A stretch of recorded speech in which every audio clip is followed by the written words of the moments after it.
Dustin, what do you got?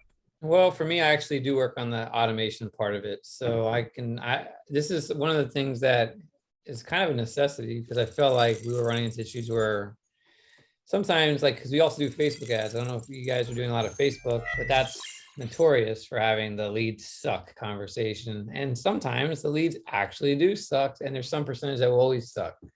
But and especially using lead ads, and we still use those even today. But one of the things that we did recently, this is kind of more like you guys have already beat the horse dead about the leads don't always suck. So I'll say one of the things we did for a client that I think has helped prove that the leads are real humans and they are interested, at least at that point.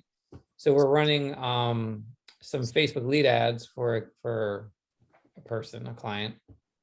And we were getting a lot of people where they're like, well, I don't know, like they're not answering their phone when we call. And there was a follow-up process. There was 15 touches in about 7 to 14 days. So it was right on the money as far as the quantity, but it was like batches of 3 at a time, phone call, email, text, all at like the same time, whatever, that's fine. It's better than what most people do, as we've already noticed.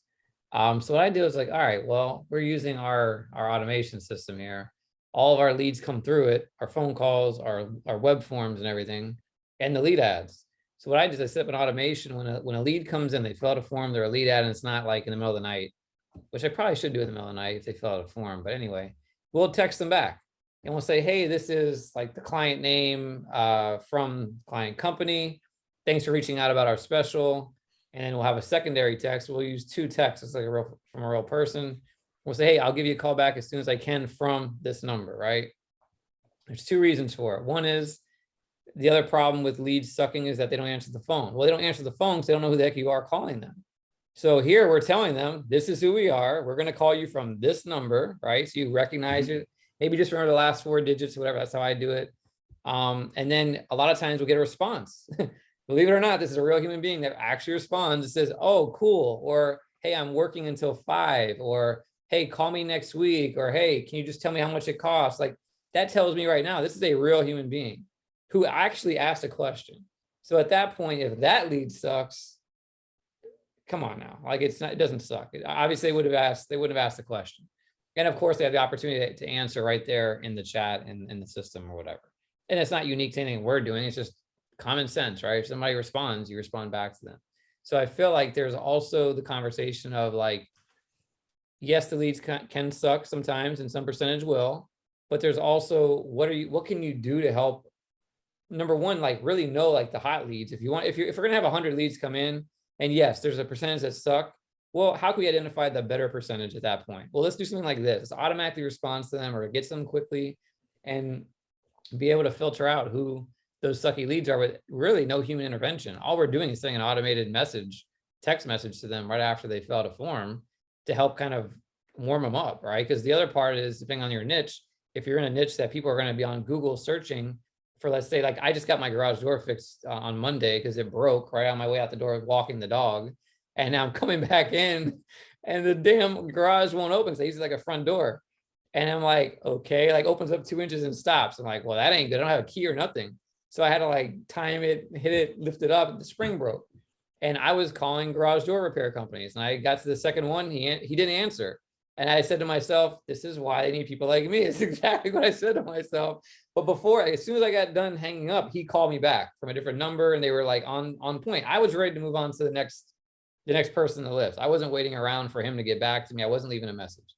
So that's a perfect example of like, if you're in a niche like that, do something where like we could have automated a text message go out. If that company didn't actually call me, we would have done something like that to recover that person before they move on to the next individual, next company, because now you're saving, you already spent the money on the click. You might as well get the call, right? You might, or have a chance to get the call if you couldn't answer directly. So I don't know. I feel like there's more that people don't consider before they say the leads suck. It's like, okay, well, like you guys have been talking about, what is your process? But can we also leverage automation or systems that do some of that heavy lifting for you because you're not able to? Maybe you don't have a team that can do it. Like in the water sports niche, which I do quite a bit in now, they get busy.